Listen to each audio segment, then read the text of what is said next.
Bonjour, est-ce que vous m'entendez bien?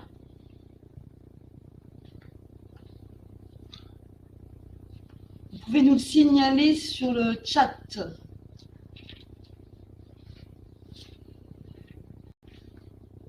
Alors apparemment, tout le monde nous entend ou pas? Oui, merci Farah. Bonjour, alors je suis Sandrine Charles, je m'occupe de la communication de la Chambre de métiers et de l'artisanat d'Île-de-France. Je vous souhaite la bienvenue à ce webinaire qui sera consacré à la thématique de gagner en visibilité avec le label réparateur. Ce webinaire est organisé par la Chambre de métiers de l'artisanat d'Île-de-France Essonne dans le cadre de la semaine nationale du développement durable qui a lieu en ce moment du 20 au 26 septembre. Alors, Réparateur, c'est un site qui vise à mettre en lumière tous les artisans de la fabrication, dont je pense que vous faites partie, et à mieux connaître les enjeux et les bénéfices de la démarche citoyenne et éco-responsable auprès du grand public. Au cours de cette table ronde, nous allons tenter autant que possible de vous livrer toutes les clés qu'offre cet annuaire en ligne. Pour cela, j'ai le plaisir d'accueillir 3 artisans essoniens qui ont bien voulu témoigner de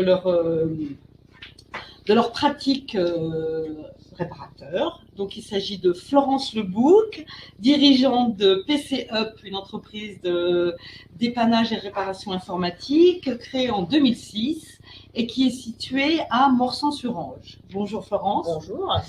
Bonjour Adrien Garcia, vous êtes artisan d'art, coutelier. Vous avez créé en 2018 Reflet de l'âme et votre entreprise de coutellerie est installée à Beaune, en Essonne. Tout à fait. Merci d'être là, Adrien. Bonjour Lubin Boubacar, je l'ai bien prononcé.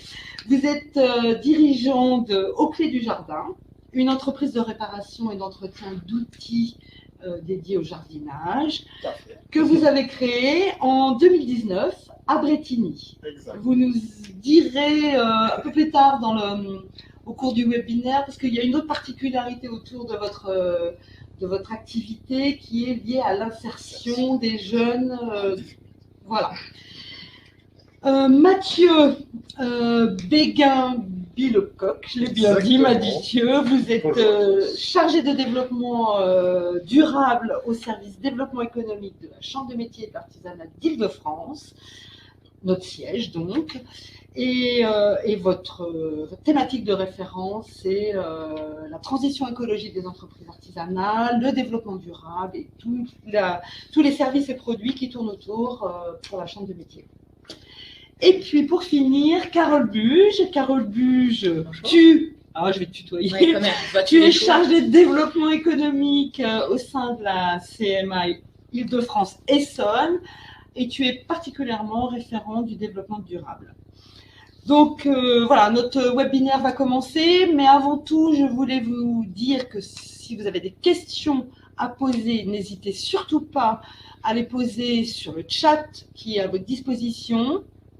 Donc, vous posez toutes les questions qui vous passent par la tête. Nous allons les relever et nous les traiterons dans la dernière partie du webinaire, au moment des questions-réponses. Mathieu, je te donne la parole et je vous retrouve tout à l'heure pour les questions et les échanges sur ce webinaire. Merci beaucoup. En effet, des gros enjeux sont autour de la réparation et pourquoi les chambres des métiers et d'artisanat ont développé cet annuaire de la réparation et le label réparateur, bien sûr, pour promouvoir les entreprises artisanales de la réparation. On va pouvoir voir qu'il y a différents enjeux importants qui sont liés à cette action. Deux enjeux principaux qui sont les enjeux environnementaux, bien sûr, avec l'épuisement des ressources naturelles et la réduction des émissions de gaz à effet de serre et les déchets et la production de déchets. Donc les ressources naturelles, la matière première, qui peut aussi avoir des enjeux forts sur l'approvisionnement, on le voit avec le contexte actuel, et surtout la réduction des émissions de gaz à effet gaz à effet de serre qui sont liés au changement climatique, parce qu'on va avoir une action sur la fabrication, le transport, la distribution, l'utilisation et la fin de vie des produits. Un autre enjeu fort, c'est les enjeux économiques. Rallonger la durée de vie des produits, ça permet aux consommateurs des gains financiers. Ce consommateur, aujourd'hui, il a deux enjeux forts auprès de la réparation et deux moyens d'accéder à la réparation. C'est lorsqu'un appareil est sous garantie. Il peut voir avec le fabricant ou un réparateur agréer le fait de réparer son produit. Ou sinon, dans un cadre hors garantie, aller voir un professionnel artisan près de chez lui pour réparer son produit. Alors attention sur les enjeux financiers de la réparation. Une étude ADEME a montré que 30% de la valeur du produit neuf était le prix psychologique pour réparer son produit. On a surtout aussi des enjeux de comportement des acteurs et des consommateurs qui est en train de changer, avec l'économie circulaire qui est en train de se développer, à la fois dans les enjeux de stratégie d'entreprise.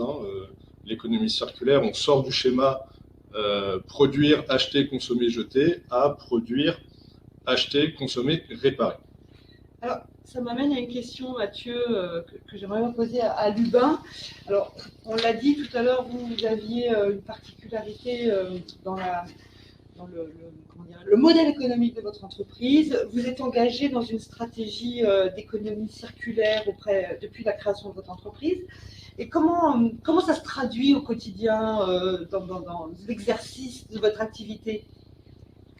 Alors, merci et bonjour à tous les participants. Voilà, nous sommes au Clé du Jardin dans la réparation des machines de jardinage. Et nous avons donc trois axes très importants. Le premier, c'est réparer l'ancien, mais aussi suivre le nouveau. Et aussi utiliser cette activité pour servir de support d'insertion aux personnes qui sont éloignées de l'emploi ou en difficulté dans un parcours formatif. Et aujourd'hui, notre société, non seulement appartient à la Fédération des entreprises d'insertion, mais aussi à la CEDIMA, qui est un syndicat des professionnels de la distribution des machines de jardin, pour faire le pont au niveau de l'emploi. Et à ce niveau, donc, comme l'a dit tout à l'heure le prédécesseur, que l'indice de réparabilité est largement respecté et il y a des évolutions. On le sent au niveau, par exemple, des grands distributeurs, comme le Roi Merlin, comme Brico Dépôt. Bip, bip. Merci Lubin. Je faisais bip pour les parfums aussi. En effet, des enjeux forts sont en cours d'évolution sur ces enjeux de la réparation, avec des contraintes réglementaires et un contexte réglementaire qui va évoluer de façon positive pour les acteurs de la réparation, avec la loi AGEC, la loi relative à la lutte contre le gaspillage et à l'économie circulaire. Cette loi qui est en train d'être déployée liée à la sortie de décret a différents axes, dont des axes qui sont dédiés à la réparation. Un des axes importants, c'est l'extension de garantie. Globalement, pour faire simple et ne pas rentrer dans des décrets réglementaires, l'extension de garantie dans le cadre de réparation est étendue. Enjeu très fort.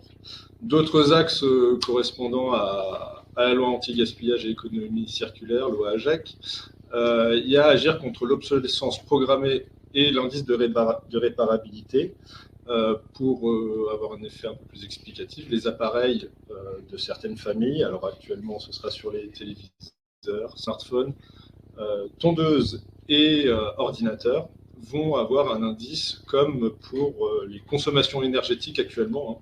Lorsque vous achetez un lave-linge, par exemple, vous avez des lettres A, A++. Il y aura la même chose sur l'indice de réparabilité, sur la possibilité de réparer un appareil. Alors du coup, Florence, vous qui êtes dans la réparation informatique, c'est que vous êtes concernée. Est-ce que vous avez observé des cas de programmation d'obsolescence qui sont programmées, des obsolescences qui sont programmées sur les PC que vous réparez? Oui, dès le début de l'ouverture de notre activité, on l'a constaté directement parce que des ordinateurs qui avaient dépassé la garantie d'un mois ou de 2 mois tombaient en panne. Alors, systématiquement. Alors, on peut se dire que c'est pas de chance sur un modèle. Puis finalement, sur le modèle de la même marque, on a vu arriver beaucoup de gens qui venaient avec ce problème-là. Donc nous, on le répare, mais effectivement hors garantie. Donc un coût un peu élevé pour le client. Certaines marques, malheureusement, nous le disent aussi, faire de l'obsolescence programmée. On le voit quand on doit réparer un ordinateur, où c'est bien marqué, changez votre disque dur. Quand on analyse le disque dur, il va bien, mais on est obligé de changer la pièce. Donc oui, ça existe. Certaines grandes marques aussi d'imprimantes le font, c'est-à-dire que vous ne pouvez pas aujourd'hui mettre une cartouche d'encre qui n'est pas de la marque, sinon elle tombe en panne. Donc ça arrive. Alors heureusement, ça commence à évoluer. Je pense que les marques, grâce aussi aux associations de consommateurs qui mettent la pression sur ces marques, et font évoluer aussi leurs pratiques. Et des marques d'imprimantes, par exemple, aujourd'hui, qui sont dans des gammes qu'on appelle EcoTank, qui permettent justement d'avoir un coût moindre, puisque ce ne sont plus des cartouches d'encre que nous avons, mais des bouteilles d'encre. Donc pour recharger. C'est-à-dire qu'en fait, chaque couleur a sa bouteille et vous remplissez selon l'utilisation que vous en faites. Donc il n'y a plus de gaspillage.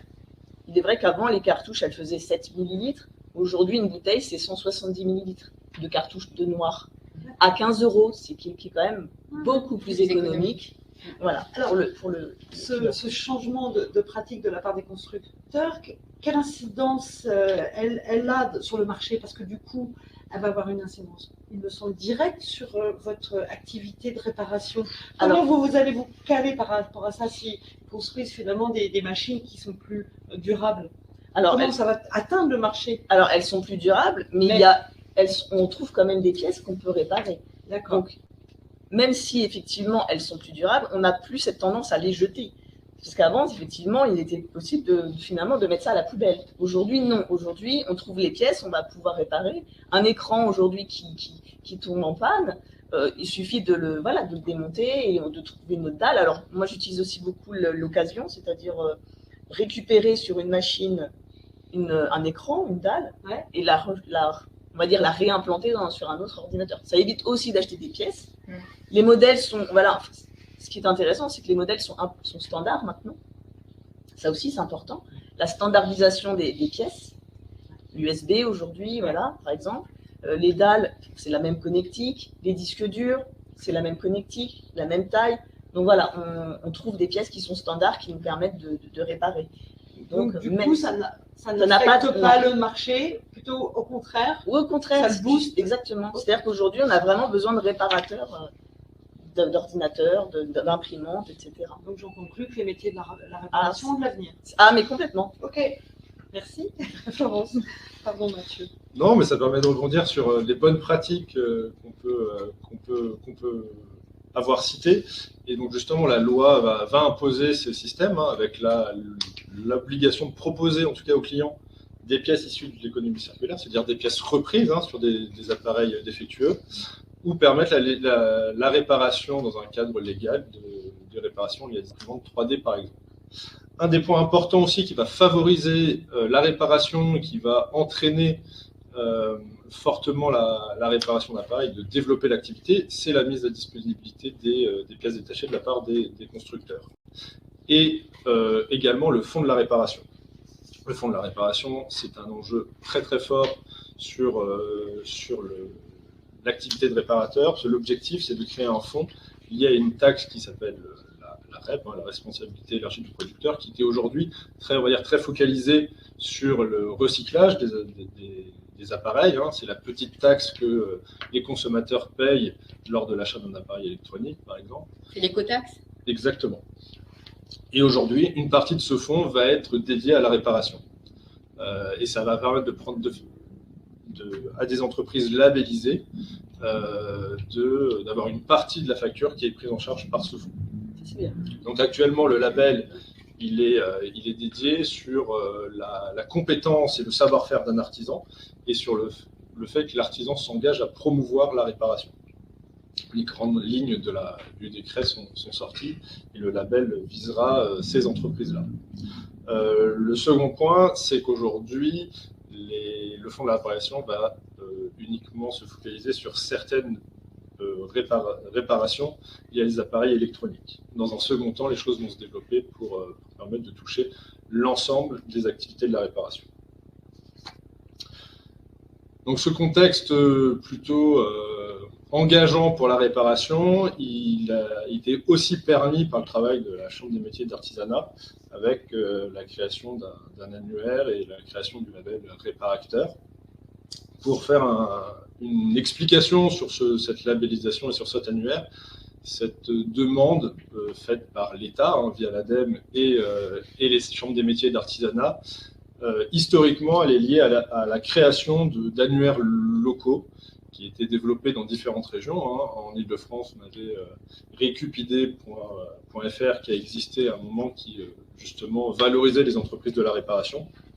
Et aujourd'hui, on a créé un annuaire sur le site annuaire-réparation.fr où vous pouvez retrouver environ 100 000 entreprises de la réparation. L'objectif, c'est de permettre aux consommateurs d'identifier un artisan de la réparation en un clic et de permettre de répondre aux demandes des clients qui est de plus en plus forte. Aujourd'hui, pour rentrer dans cet annuaire, il y a deux contraintes, on va dire, deux exigences. C'est d'être un artisan, d'être attaché à la Chambre des métiers d'artisanat et de faire partie d'un code d'activité, un code d'activité principal. Il y a 36 codes d'activité autour de métiers tels que la réparation de téléphone, la réparation d'électroménager de façon très classique, mais aussi on promeut les entreprises de retoucherie, de réparation de vêtements, de bricolage, de mobilier, d'articles de maison, de meubles, de coutellerie et bien sûr de mobilier de jardin et d'appareils de jardinage. Donc l'objectif, c'est vraiment de promouvoir l'ensemble de ces artisans de la réparation. Alors justement, Mathieu, on a autour de cette table un coutelier qui... donc, la base de votre activité, c'est de créer des couteaux dits d'art, quand-même. Et puis vous avez décidé dernièrement de diversifier un petit peu votre activité et de l'orienter vers, la compléter plutôt, vers la réparation, l'affûtage de couteaux. Et vous pouvez nous expliquer un peu comment vous fonctionnez, comment vous est venue cette idée d'abord, et puis comment vous la traduisez au quotidien, en Essonne j'imagine, parce que c'est votre marché local. Et vous pouvez nous dire un petit peu ce qui vous a décidé dans cette diversification? C'est tout simplement les clients qui, en me rencontrant sur des salons d'artisanat, me demandaient si je pouvais affûter leur couteau de poche ou leur couteau de cuisine. Alors au début, je dépannais en affûtant 1, 2, 3 couteaux de clients, puis finalement la demande s'est intensifiée. Puis quand on vous donne un couteau, après on vous demande si vous êtes capable d'affûter une paire de ciseaux, puis ensuite un sécateur ou autre chose. Donc c'est là que j'ai vu qu'il y avait une demande intéressante qui pouvait répondre non seulement à un besoin qui est réel, ouais, et qui en plus, moi, vient me permettre de nourrir un chiffre d'affaires qui n'est pas forcément toujours heureux quand on pratique un métier d'art. ouais. Donc c'est une activité, l'affûtage, une activité qui vient en complément de ma coutellerie, mais qui a au moins autant d'importance en termes de stratégie d'entreprise. Donc pour le client, c'est une solution qui pour lui est vraiment salvatrice, parce qu'il y a beaucoup de gens qui font des couteaux depuis des années, qui prennent la rouille, etc. et je leur donne une seconde vie. Et moi, ça me permet de continuer à pratiquer mon métier en tant qu'indépendant. Parce que les métiers d'art c'est une branche de l'artisanat dans laquelle il est très difficile de s'en sortir. Oui, et puis cette branche-là, elle est très liée à l'événementiel, Oui, tout à fait, ouais. à des déplacements sur des salons, des foires et autres. Mais alors du coup, vous promener, entre guillemets, votre marché, il est estonien, donc vous avez une camionnette, vous avez quelque chose, vous passez dans les villages, ou alors c'est vraiment au sein de votre atelier que vous exercez cette activité-là de réparation? Alors jusqu'à maintenant, je travaillais juste en sédentaire à mon atelier. Oui. Les gens venaient sur rendez-vous me déposer leurs outils. Donc, on parle d'outils en général, parce que j'affûte autre chose que des couteaux maintenant. Et depuis peu, j'ai acquis un véhicule pour le transformer en véhicule atelier. Donc là, il est quasiment fini, et d'ici la fin du mois, je pourrais effectivement maintenant travailler en itinérance pour deux types de clientèle. Une clientèle professionnelle pour aller travailler au pied des restaurants ou au pied des boutiques de coiffeurs pour affûter leurs outils instantanément. Ou les bouchers. Ou les bouchers, ou les charcutiers. Ouais, ou les ciseaux de couturier. Bien sûr. Je touche énormément de corps de métier. Et aussi pour les particuliers, où c'est possible, je suis en train d'organiser avec certaines communes. Moi, je suis Passage. Voilà. C'est un petit peu le retour aux sources, parce que, excusez-moi, je vais faire un aparté, mais mon papa était boucher. Et quand j'étais petite, moi, je voyais le camion qui venait affûter les couteaux dans la boucherie. C'est en région parisienne aussi. Donc, on revient un petit peu aux fondamentaux. Et je pense que ce sont même les fondamentaux qui reviennent à nous. c'est ça. Nous, oui, alors dans ce sens-là, nous les avons chassés. Oui. À cause de la consommation Extrême, rapide et facile. Réalisation. Et les fondamentaux, je pense que c'est eux qui reviennent à nous, parce que c'est nous qui les avons chassés. Ça, faut pas l'oublier. C'est ça. C'est important ce que vous dites. Oui. Ouais. Et je pense que tous les métiers d'autrefois vont redevenir présents. C'est une bonne chose. Je voudrais juste rajouter quelque chose à cet endroit, c'est que nous, conseillers de la Chambre de métier, on est aussi là pour accompagner les entreprises qui ont des projets de diversification. C'est ça. C'est-à-dire que souvent, ils sont partis sur un fonctionnement prévisionnel, un chiffre d'affaires prévisionnel, et du coup, de rentrer dans un nouveau métier, c'est pas facile. Donc, nous, en tant que conseillers Chambre de métier, on est aussi là pour les aider à calibrer cette diversification de leur activité, d'imaginer un chiffre d'affaires potentiel, d'évaluer les investissements à faire et de les accompagner jusqu'à l'obtention éventuellement d'aide ou de financement des banques. Ce qui est important là-dedans, c'est que finalement, c'est tout à fait possible. Et pas si compliqué que ça. Adrien, vous êtes sur un métier qui est particulier, c'est une niche. La coutellerie, c'est quand même pas tout le monde qui s'achète un couteau. Ça ne concerne pas tout le monde. Et donc, du coup, vous avez bien pris le virage, tout en gardant votre activité de base, bien pris le virage à la diversification pour vous adapter aux besoins du marché. Donc ça, c'est vraiment quelque chose qui est tout à fait possible et il ne faut pas hésiter. Et les agents éco des CMA dans tous les départements, ils sont là pour faire ce job-là, pour accompagner les artisans pour faire ce job-là. Voilà, Mathieu, pardon. Non. Vous êtes tout le temps interrompu. C'est plutôt agréable pour avoir des informations comme ça. Et donc, on va pouvoir avoir un petit exemple de ce qu'est l'annuaire, l'annuaire de la réparation. Il est très simple. L'objectif, c'est, comme je l'ai dit, c'est en un clic trouver un réparateur. Vous choisissez le type d'objet, d'appareil que vous voulez faire réparer avec votre code postal ou votre ville, et vous avez une liste de réparateurs les plus proches qui apparaissent. Et comme vous pouvez voir sur la diapositive, sur la recherche qui a été faite, aujourd'hui il y a deux entreprises qui sortent en premier, ce sont les fameux labellisés réparateurs. Et c'est un des avantages de cet annuaire et de rentrer dans la démarche réparateur, c'est d'apparaître en premier dans l'annuaire de la réparation. Pardon, Mathieu. Je pense que ça nécessite une explication bien claire. Parce que moi j'ai fait l'amalgame. Quand vous m'avez parlé de réparateur il y a quelque temps, j'ai fait l'amalgame. Est-ce qu'on peut bien discerner l'aspect labellisation de référencement? Tout à fait. Il y a deux, sur la diapositive précédente, vous aviez deux choses qui sont bien différentes. C'est une page de présentation de l'annuaire de la réparation, où l'ensemble des artisans de la réparation sont présents. Peu importe s'ils sont labellisés, pas labellisés. C'est en fonction de leur code d'activité, c'est votre code d'activité principal fait partie des 36 codes éligibles à l'annuaire de réparation. Vous êtes référencé dans l'annuaire de réparation.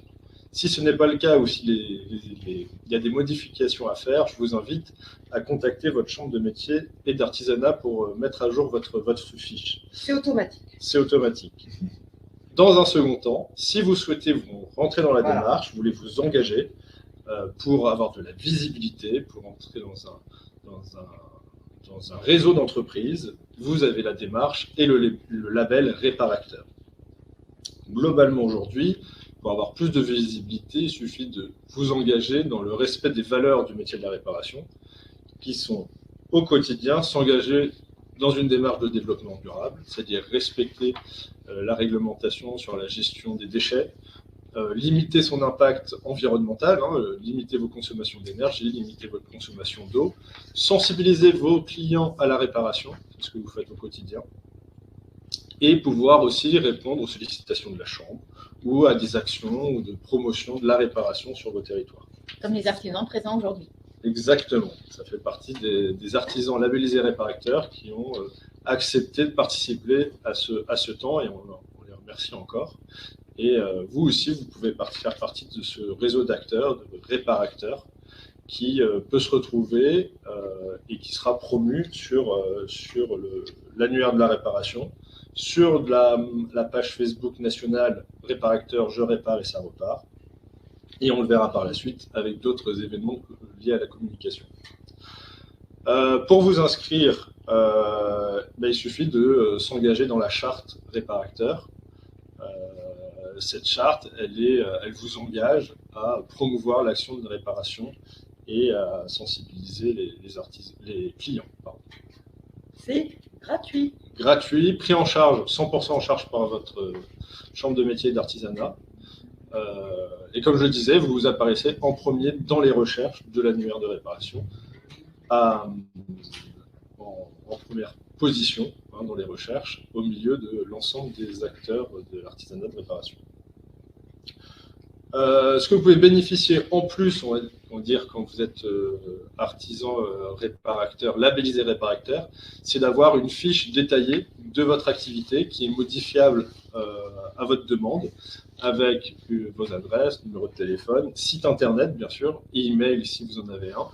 Et l'avantage aussi d'être réparateur, c'est d'avoir ce descriptif et ces horaires d'ouverture très intéressants et importants pour les clients, de savoir quand vous joindre, si c'est sur rendez-vous, si c'est le samedi, jusqu'à quelle heure, et de savoir exactement le type d'activité ou le type de réparation que vous pouvez proposer, parce que ça peut arriver que sur une activité de réparation informatique, par exemple, on puisse vous solliciter régulièrement sur la réparation de téléphone ou de télévision, ce n'est pas votre cœur de métier. Donc voilà, ça peut permettre aussi de bien définir votre action auprès des clients. Donc, comme on l'avait dit, le label Réparacteur est 100% pris en charge par votre chambre de métier d'artisanat avec le soutien de l'ADEME. Quand vous êtes labellisé Réparacteur, vous recevez un kit de communication en version imprimée par la poste ou donné par votre conseiller chambre de métier. Il comprend un sticker à mettre sur votre vitrine et une affiche, ainsi qu'un logo numérique que vous pouvez mettre sur votre site internet, sur votre facture, sur vos dépliants.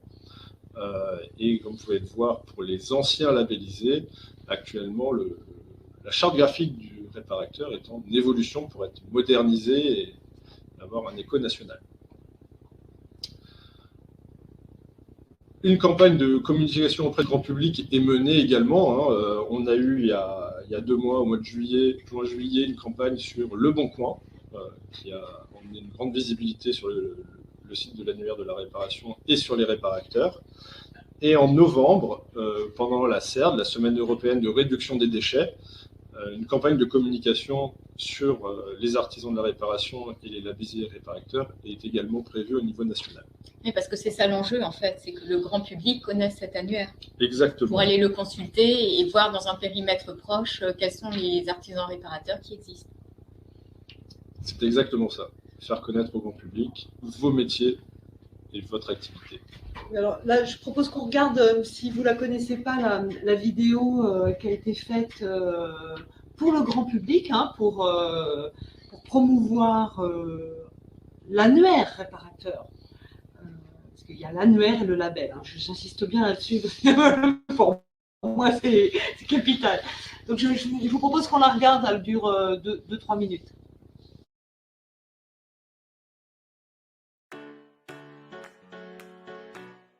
Votre appareil est en panne, et si vous alliez le faire réparer au lieu d'en acheter un neuf? Réparer un bien, c'est prolonger sa durée de vie et ainsi faire des économies, réduire les déchets et limiter l'utilisation des ressources pour préserver la planète. Consommer mieux, consommer autrement. Valoriser l'artisanat local et participer à l'économie de proximité, créatrice d'emplois et de liens sociaux. Présent sur tout le territoire, Réparacteur vous propose de localiser un professionnel de la réparation près de chez vous sur www.annuaire-réparation.fr. Plus de 100 000 entreprises artisanales y sont déjà répertoriées, près de 4 500 artisans labellisés. Ces artisans réparacteurs, par leurs compétences, leur savoir-faire et leur engagement, mettent à l'honneur la réparation de vos biens et équipements, avant tout remplacement par un objet neuf. Et ils réparent tout. Alors, plus de temps à perdre, courez chez les réparacteurs.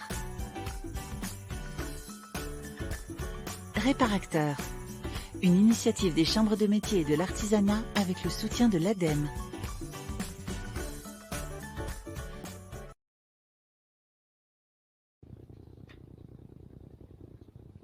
Alors, donc on vient de voir la vidéo de grand public. Ça m'amène à une question parce que bon, c'est vrai que l'annuaire, il date de 2019, il est encore jeune, hein, pour avoir, je ne me trompe pas, hein, tu m'arrêtes. Tout à 2019. fait, exactement. C'est encore jeune, il faut qu'il prenne, voilà, il faut un temps pour que cet annuaire il ait énormément de visibilité et il faut aussi communiquer autour. Donc je voulais poser une question à Lubin parce que est-ce que vous vous êtes labellisé, vous avez fait le choix de vous labelliser. On l'a vu, il y a 4500 labellisés en France sur 100 000 entreprises qui sont référencées. Quel est l'avantage d'être labellisé, Lubin? C'est quoi l'avantage réel? L'avantage réel, c'est avoir une bonne visibilité et avoir aussi des retombées, hein, en termes de la réparabilité. Des personnes vraiment viennent. Nous avons vu la différence du moment où nous avons été et cela s'étend même au-delà même de notre département. Parce que nous recevons des clients de Paris, de 78, de 45 même. Et je pense qu'il y a beaucoup de clients qui sont désespérés de ne pas trouver de réparateur à côté de chez eux et qui sont prêts à faire des kilomètres plutôt que de jeter, de trouver quelqu'un de fiable et de sérieux. Et c'est vrai que le label, c'est quand même une reconnaissance aussi d'engagement, de sérieuxité, je dirais. Est-ce que vous pourriez évaluer en termes de chiffre d'affaires? Excusez-moi, mais je suis très chiffre. Non pas que je sois vénale, mais j'ai besoin de savoir. Est-ce que vous évaluez la marge de progression de votre chiffre d'affaires à partir du moment où vous êtes labellisé? Est-ce que vous pouvez essayer de le quantifier, Lubin? Bon, disons que c'est peut-être pas une donnée consolidée. Ouais. Hein, nous avons eu vraiment un bond de plus de 50%. Ah, d'accord. Ah oui, de plus de 50%. Bon, je dis pas consolidé parce que comme nous sommes en pleine croissance, nous avons le monde d'être créé. Bon, ça peut être aussi interprété autrement, mais tout au moins, à partir du moment que nous avons été labellisés, vraiment, il y a un bond et qui continue de croître. Est-ce que vous faites le même constat, Florence? Non, je ne pourrais pas dire, moi, personnellement, si le label, enfin, en tout cas, si le fait d'être dans l'annuaire m'apporte, parce qu'en général, je ne demande pas d'où viennent les clients. Ouais, vous ne fléchez pas? Non, ouais. je ne flèche pas, c'est-à-dire qu'ils viennent et j'ai du tout venant. Et donc, je ne sais pas. Non, là, absolument pas. Je ne saurais pas. Vous demandez. Et nous cherchons le client, nous demandons comment vous nous avez connus, et c'est sur Internet, et c'est du bouche à oreille. Bah, c'est intéressant, oui. Alors, justement, on peut conseiller, Adrien, je ne sais pas si vous avez pu mesurer la différence entre le moment où vous avez été référencé et labellisé. Est-ce que vous pouvez le mesurer? Il faut dire que votre activité de réparation, elle est jeune quand même. Et mon label est jeune. Aussi, d'accord. Okay. Je suis labellisé depuis un mois, je crois. Ah bah d'accord, oui. Donc vous pourrez faire le constat un peu plus tard. C'est Adrien qui a fait la démarche d'être labellisé. Il nous a appelé, comme il avait été accompagné par la Chambre, il nous a appelé en disant voilà, je suis très intéressé pour être moi-même labellisé. Comment est-ce que je fais, etc. En tout cas, pour ceux qui ne le seraient pas, ce qui est intéressant, c'est peut-être de pouvoir flécher comme le fait Lubin, de flécher sa clientèle et peut-être de leur demander au moins une seule question, est-ce que vous venez de la part de l'annuaire réparateur? Et ça peut être intéressant parce que vous allez pouvoir mesurer les réelles retombées. Voilà. Ce que je voulais juste ajouter, que grâce au label, nous avons eu des entreprises qui veulent, par rapport à leur R&D, qui sont venus nous consulter pour monter un partenariat avec eux. Ah oui. Je confirme ce point, le label, comme vous avez vu, il y a des évolutions réglementaires fortes, et les constructeurs et les grands magasins de vente grand public sont très demandeurs d'artisans labellisés pour pouvoir répondre justement aux enjeux futurs. Donc ça, c'est quelque chose qui est tout à fait réel. Merci. Bon, je crois que c'est à mon tour. Je t'invite à continuer, Carole. Donc, je vous propose à présent de passer à la partie plus pratique, qui est comment concrètement obtenir le label. Concernant l'Île-de-France, mais c'est la même chose dans toutes les chambres régionales, il faut se rendre sur le site de la CMA Île-de-France, aller chercher dans le menu déroulant l'appui aux entreprises, la rubrique développement durable, et au bout de la page, vous allez cliquer sur le lien qui va vous permettre d'accéder au formulaire d'inscription. Ne vous inquiétez pas, Léa va vous mettre le lien dans le chat, donc ça sera beaucoup plus rapide et facile d'accès. Une fois que vous avez cliqué sur ce lien, eh ben, on va vous demander simplement de renseigner votre numéro de sirène pour voir si effectivement votre activité, votre code principal d'activité est bien éligible à l'annuaire Réparacteur et au label.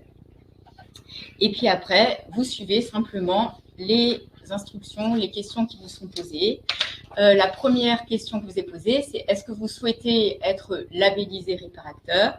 Dans ce cas-là, vous cliquez dessus et puis vous allez tomber sur une feuille qui va vous expliquer quels sont les engagements à prendre. Donc, les engagements à prendre, c'est vraiment plus pour signaler une démarche volontaire d'engagement dans le développement durable. Ce n'est pas extrêmement contraignant. En deux mots, c'est effectivement, comme l'a déjà indiqué Mathieu, c'est privilégier la réparation plutôt que le remplacement par un bien neuf. C'est essayer dans la gestion quotidienne de son entreprise de diminuer son impact environnemental, évidemment en fonction des possibilités de chacun. Et aussi de participer à un réseau ou à des événements. Donc, je suis aussi chargée de développement territorial. On travaille beaucoup avec les collectivités. On essaye de plus en plus aussi d'organiser des événements locaux pour sensibiliser les habitants d'un territoire. Vous autorisez la diffusion de vos coordonnées et vous avez aussi une petite ligne qui dit qu'en cas de manquement, vous avez le risque d'être radié, mais je pense qu'on n'en arrivera pas du tout là.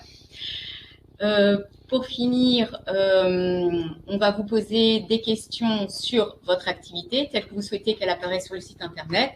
Avant, on vous a montré qu'il y avait un encart qui était réservé aux entreprises labellisées. C'est le moment de vous mettre en avant, d'expliquer ce qui vous différencie de vos concurrents et aussi quelles sont les spécificités de votre démarche. N'oubliez pas de mettre quand on peut vous joindre, si c'est sur rendez-vous, quand est-ce que vous êtes ouvert, etc. Et puis, une fois que vous avez cliqué sur le petit bouton, vous allez avoir un message de confirmation, comme quoi votre demande a été bien prise en compte par la Chambre de métier et qu'un conseiller environnement vous confirmera votre inscription par mail.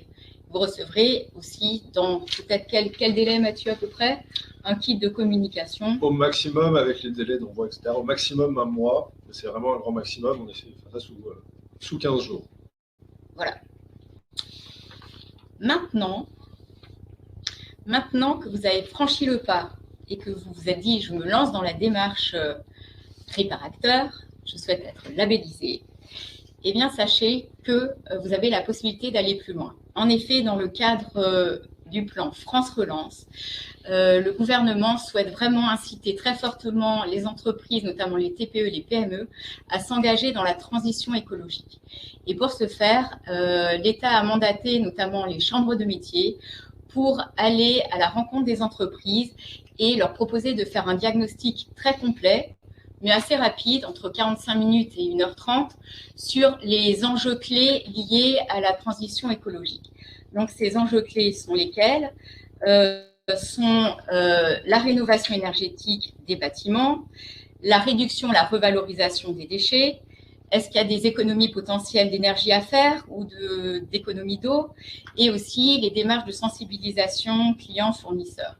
En clair, c'est un diagnostic qui va vous permettre de balayer un petit peu tout le fonctionnement de votre entreprise et surtout, c'est là peut-être le plus important, de trouver des pistes pour réduire vos coûts, voire pour pouvoir bénéficier d'aides. Il y a pas mal d'aides en ce moment qui sont débloquées toujours dans le cadre du plan France Relance, qui s'appellent les aides tremplins et qui concernent les entreprises, notamment les entreprises spécifiquement de la réparation, pour les aider à développer leur activité, c'est-à-dire former leurs salariés, investir dans des outils numériques ou dans des outils informatiques, ou augmenter le service à la clientèle. Un autre projet est en cours, c'est le chèque vert de la région Île-de-France, qui lui aussi a pour objet d'inciter les entreprises à faire dans la rénovation énergétique, donc sur des postes très précis. Ça n'a pas besoin d'être une rénovation extrêmement complète, ça peut être juste changer l'éclairage, renouveler sa ventilation, retravailler son isolation, etc. Voilà globalement un petit peu comment pouvoir bénéficier concrètement des avantages d'être accompagné de la chambre de métier, que ce soit de la labellisation jusqu'à la réalisation de ce diagnostic. N'hésitez pas en tout cas à nous contacter, que ce soit Mathieu pour l'Île-de-France, moi pour l'Essonne, pour pouvoir bénéficier de cet accompagnement. Nous sommes là pour répondre à toutes vos questions. Alors, je rebondis sur ce que tu dis, Oui, Carole, parce que c'est en fait durant cette semaine du développement durable que l'Essonne, en tout cas pour l'Essonne, on lance cette opération de diagnostic Performa. Oui.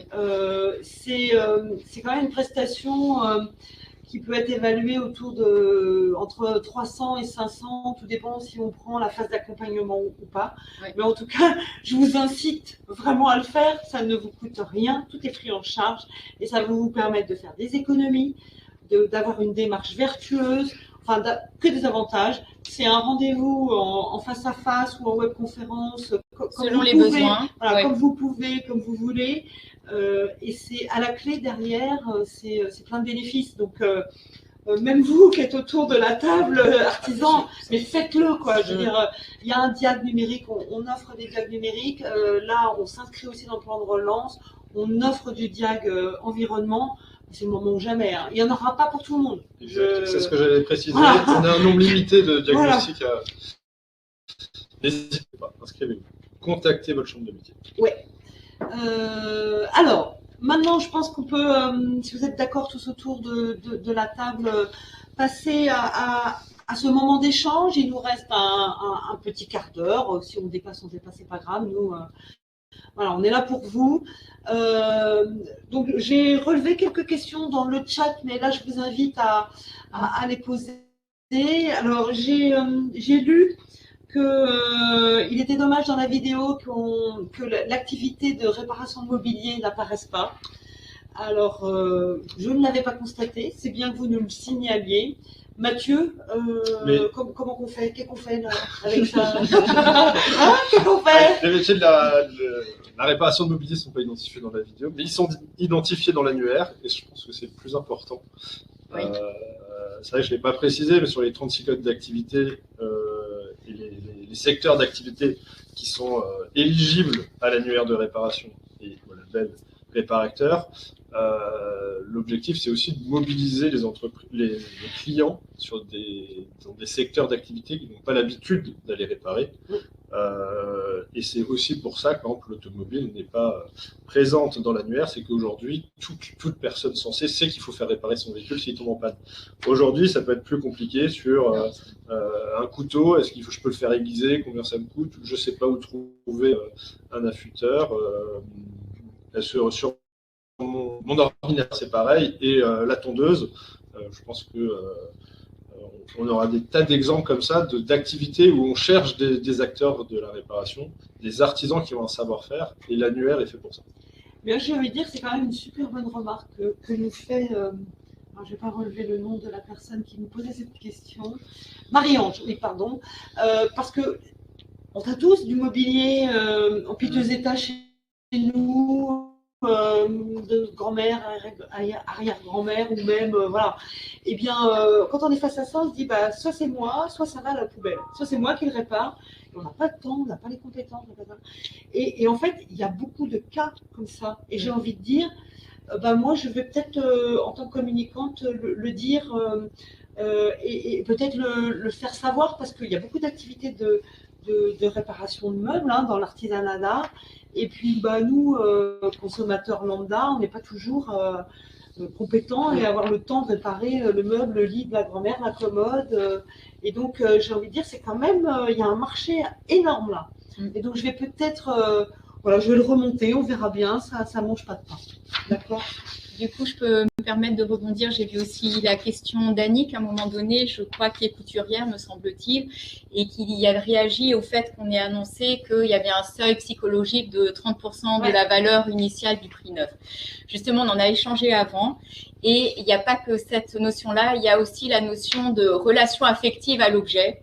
Et c'est Adrien qui nous disait que sur certains objets, les gens étaient prêts à payer la réparation 2 ou 3 fois la valeur initiale de l'objet parce que cet objet a une valeur sentimentale pour eux. Et c'est vrai que l'armoire de la grand-mère, même si elle est bancale et tout, on se dit non, je peux pas l'acheter, c'est pas possible. Et ben peut-être qu'effectivement, cette somme que je dépense pour acheter du neuf, mais finalement, je préfère garder l'armoire de mon arrière-grand-mère. Et c'est ça qui est très important. Donc, ce seuil de 30%, je dirais, ce sont peut-être sur des produits basiques. Mais à partir du moment où il y a un lien affectif avec l'objet à réparer, les gens n'ont pas forcément cette limite-là en tête. Les 30%, c'est une valeur d'étude, on va dire, très globale. Il y a aussi la démarche du consommateur qui vient faire réparer. Il est peut-être celui qui fait la démarche d'aller dans l'annuaire et chercher un réparateur est peut-être prêt à mettre un petit peu plus que 30%. Et puis, il y a la notion d'urgence aussi. Que moi, je parle pour moi, parce que c'est une manière que je connais mieux, mais quand j'ai un cuisinier qui vient me voir et qu'il a abîmé la pointe de son couteau, mais qu'il en a besoin parce que c'est son couteau fétiche pour travailler, il s'en fout de mettre 10 euros ou 200 euros, ce qu'il veut. C'est un outil de travail qui est fonctionnel, qui marche. Et je pense que dans tous les corps de métier de la réparation, c'est ça. C'est cet outil-là, pas un autre. C'est celui-ci. Exactement.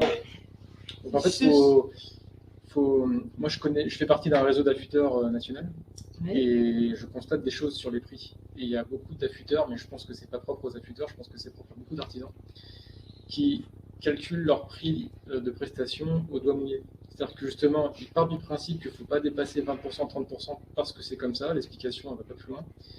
Et il y a beaucoup de gens qui font faillite et qui cassent les prix du marché en plus. Donc le 30%, pour moi, c'est vraiment un titre indicatif. Ça dépend de l'outil, de sa valeur, effectivement de la valeur sentimentale, et aussi de l'importance de l'outil. C'est que moi, j'affûte des outils pour des maroquiniers. Ils sont tous à la recherche de vieux outils d'il y a 40 ans parce que l'acier était meilleur, et ils sont prêts à mettre le prix pour l'affûter parce qu'ils savent que derrière, ils ont un outil qui va rouler. Oui, puis comme vous le dites, les 30%, vous l'avez dit Mathieu, c'est une valeur indicative, une valeur d'étude. Ce qui nous intéresse, c'est pas que les entreprises aussi de la réparation fassent leurs chiffres et ne mettent pas la clé sous la porte. Donc il faut le coût de la réparation, elle est évaluée en fonction de la matière qu'on va utiliser, éventuellement du temps passé, des charges fonctionnelles et autres. Donc bon, voilà, 30% c'est ça. Il y avait une question d'une couturière qui tournait autour de ça, donc pas de panique, voilà, c'est indicatif. Alors j'ai vu plus haut dans la question que une dame est labellisée. Qui est labellisée, mais elle est labellisée réparateur, mais elle n'a pas reçu.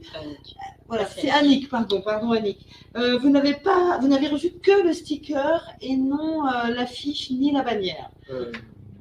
Eh ben Annick, on s'en s'occupe. Je vous rappelle, si vous êtes inscrit, j'ai vos coordonnées. Je vous rappelle cet après-midi pour régler ça. Voilà. C'est un concurrent qui vous les a piqués, je crois. Ça c'est fait. On rentre en contact avec vous. Voilà, dans la foulée de ce webinaire. Trouver une solution. Ok, qu'est-ce que j'ai loupé comme... Si le coût de la réparation est réduit de 30%, ça va pas réduire sur le revenu. Alors, si le coût de réparation est réduit à 30%, cela ne réduit pas les revenus des réparateurs. Existe-t-il des primes pour les réparateurs? Oula, je vous laisse gérer. Alors, je pense que c'est à la fois sur les 30%, la fameuse barrière psychologique qu'on vient d'évoquer. Il y a peut-être aussi l'aide du fonds de la réparation. Donc, c'est pas une réduction, hein, c'est juste que vous ferez payer peut-être 30%, 70% du prix aux clients et 30% qui seront facturés à un éco-organisme qui sera identifié à partir du 1er janvier. Donc, voilà, il n'y a pas de perte du tout pour on ne réduit pas à l'artisan. 30% le coût. Non, il n'y a pas de réduction. C'est juste qu'il y a peut-être 30% qui est pris en charge par le fonds. Alors, une autre question d'Annick. Je suis retoucheuse en couture, labellisée et inscrite dans l'annuaire des réparateurs, mais je n'ai pas eu de nouveaux clients suite à cela. Avez-vous communiqué sur ce sujet, madame? Parce que, en fait, alors, moi je prends ma casquette com. Là, pour le coup, vous êtes labellisé. Il faut le faire savoir. Oui. Il faut le faire savoir sur tous les médias dont vous disposez, alors les réseaux sociaux, votre site, votre courrier, tout votre matériel administratif. Qu'est-ce qu'il y a d'autre, Florence? Facebook, moi je l'ai mis sur mon Facebook, sur la page de la C'est société. un label, hein, Voilà. officiel. Hein. Moi je l'ai affiché aussi dans la boutique, donc chaque fois que je discute avec mes clients, je leur montre en fait le label. Ouais. Je leur dis voilà, notre démarche c'est réparateur, et donc je leur montre et je leur dis vous trouverez aussi dessus d'autres artisans qui réparent. Et donc quand on me demande par exemple de réparer des télés que je ne fais pas, je les dirige vers l'annuaire. Très bien. Voilà. Donc et c'est aussi à nous, je pense, chacun Exactement. de mettre en avant ce label. Exactement. Et sur tous les médias supports dont vous disposez, votre voiture, je ne sais pas, votre téléphone, vous pouvez faire un petit sticker maison. Oui, sur nos factures aussi, des c'est vrai. factures, tout le matériel administratif. Sur nos devis, nos factures. Tout à fait. N'hésitez Carte de pas. visite. Oui, aussi. Si vous n'avez pas les outils, alors normalement, comme vous l'avez dit, dans les kits de communication, par mail, vous recevez le logo en version numérique pour l'utiliser, mais si vous ne les avez pas, n'hésitez pas à nous contacter. Hein. On est là aussi pour vous accompagner et vous aider à communiquer autour du label. Encore une fois, c'est vrai que la couture, c'est pas un métier de la réparation tel qu'on l'entend. C'est pour ça que le projet aussi de communiquer au grand public sur l'ensemble de ces métiers, c'est pour ça qu'ils ont été choisis. C'est un travail de longue haleine, on peut dire, hein, de faire prendre conscience aux consommateurs qu'il y a d'autres métiers de la réparation qui sont inconnus. Alors, une autre. Oui, j'ai publié sur les réseaux sociaux, sur la voiture aussi. Il faut continuer, Annick. Vous savez, la com, c'est ce qu'il y a de plus dur, hein, je crois, la com. C'est de la répétition, c'est ça. C'est l'innovation. Et jusqu'à présent, il n'y avait pas de communication nationale, justement, auprès du consommateur, justement. Alors, je vous rassure, en Essonne, là, on rentre dans une démarche de communication sur l'annuaire, de France aussi.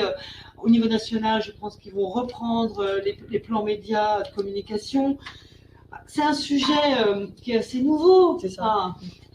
On est dans un virage, là, on est dans un changement de mentalité.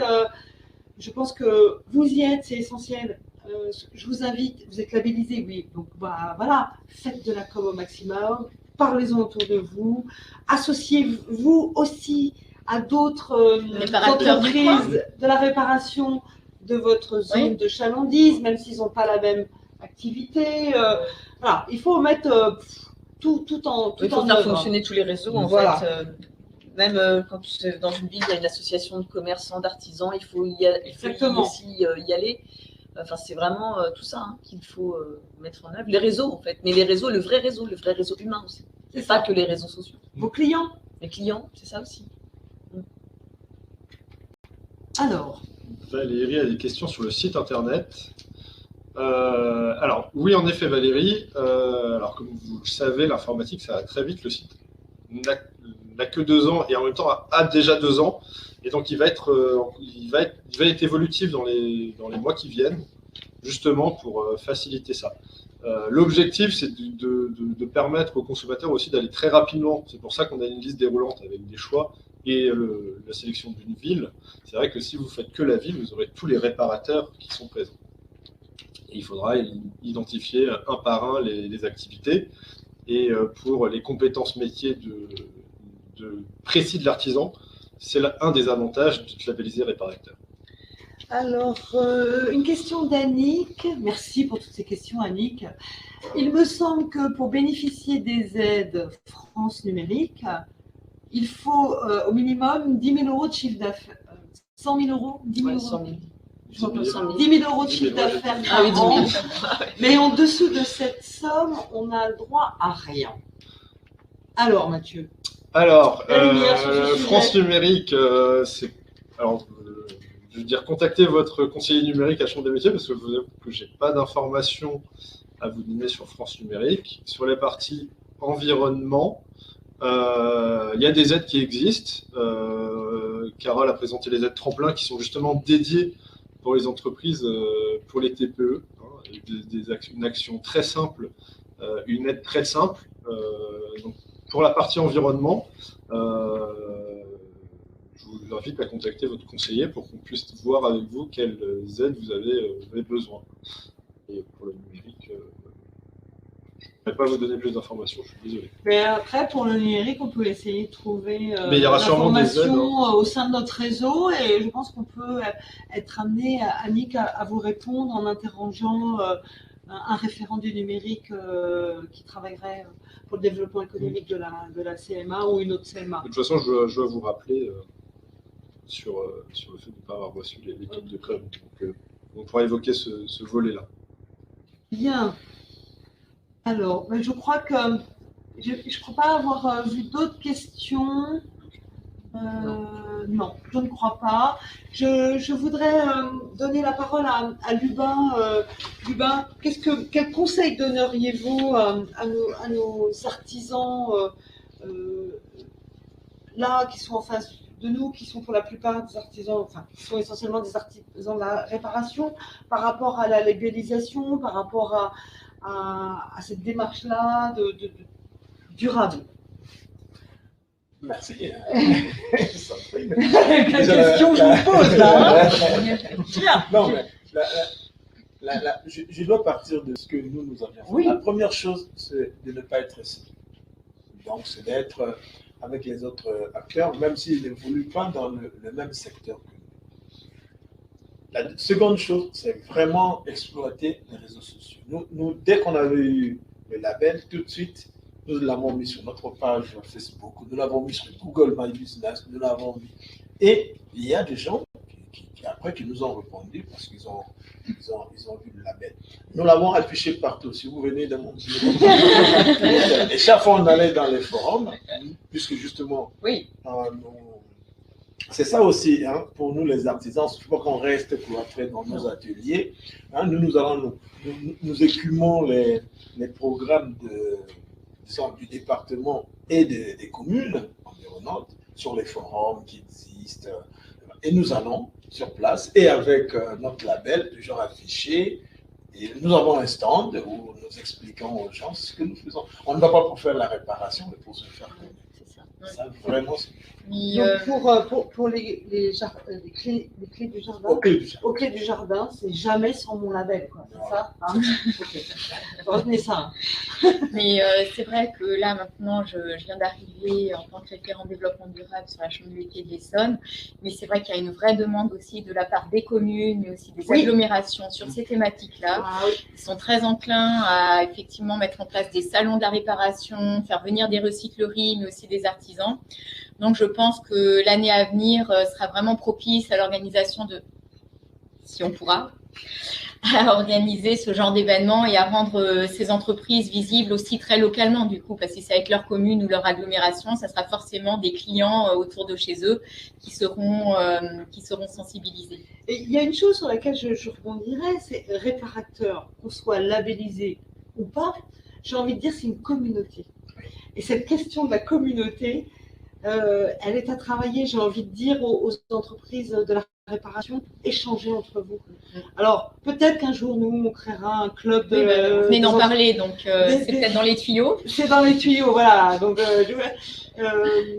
voilà, cette communauté-là, entretenez-la, regroupez-vous, échangez sur vos pratiques. Moi, là, je l'incite complètement parce que nous, à Morsan-sur-Orge, on a une association des professionnels de Morsan qui a été créée donc en 2013 maintenant. Il n'y en avait pas, ou en tout cas, il n'y en avait plus. Et c'est vrai qu'en se regroupant en tant que professionnels finalement de tout bord, hein, c'est-à-dire de toutes les activités, hein, que ça va de la santé à la vente, aux primeurs, garagistes, voilà, etc., artisans, plomberie. En fait, finalement, de se retrouver de temps en temps, on a aussi notre annuaire qu'on distribue dans la ville. Ça nous permet de nous connaître, de dire ah ben oui, alors j'ai quelqu'un qui est tiens, j'ai une ostéopathe, alors oui, je connais, elle est très bien. Ah, j'ai un réparateur d'informatique, oui, ben voilà, il y a PCUp, c'est très bien. Et en fait, on se coopte les uns les autres et du coup on fait de la recommandation et de la recommandation. Et en fait, quand on se connaît, en fait, c'est beaucoup plus facile. C'est beaucoup plus facile. Et là, il y a un moyen de le faire dans notre activité qui est commune, hein, la réparation. C'est le lien, c'est cet annuaire-là. Tout à l'heure, vous disiez très bien, vous, Adrien, vous êtes affilié aux entreprises d'affûtage, à une association d'entreprises d'affûtage. Donc là, vous avez choisi votre activité directe, mais ça peut se faire aussi en Essonne. Vous pouvez prendre des contacts, envoyer un petit mail sur une activité. Tiens, je cherche un truc. C'est un outil de lien entre les entreprises, des activités de la réparation. Donc, on en est au début. C'est très compliqué de faire changer les mentalités, de faire démarrer des nouveaux sujets. Mais j'ai envie de dire que ça va venir. Ouais. Là, un coup d'accélérateur va se mettre en place. Je vais laisser le dernier mot de la fin, à moins que vous ayez des choses à dire, Adrien, Florence ou non. Lubin. J'ai pas fait l'erreur jusque-là. Et en tout cas, ce que j'ai à dire, c'est un grand merci à vous, artisans qui prenez de votre temps, votre précieux temps pour nous consacrer et surtout le consacrer à vos homologues. Hein, un grand merci. Sachez que si vous connaissez des gens de la réparation, ce replay sera communiqué sur notre site. Hein, la conférence est enregistrée, elle sera communiquée. Et un grand merci à vous, vraiment. C'est important d'entendre ce que vous ressentez, comment vous mettez en place les choses. Et puis, je laisse le mot de la fin pour Mathieu. C'était pas prévu, mais voilà. Je décide au dernier moment de te laisser le mot de la fin. J'avais une chose très importante à dire. Voilà, si vous êtes labellisé réparateur et que vous avez la moindre question, la moindre demande, contactez-moi ou contactez votre conseiller. Et si vous souhaitez vous labelliser, vous avez des questions, contactez votre conseiller aussi. On est là pour vous accompagner dans cette démarche et de réussir à créer un réseau. C'est vrai que les évolutions à voir sont fortes sur le métier de la réparation.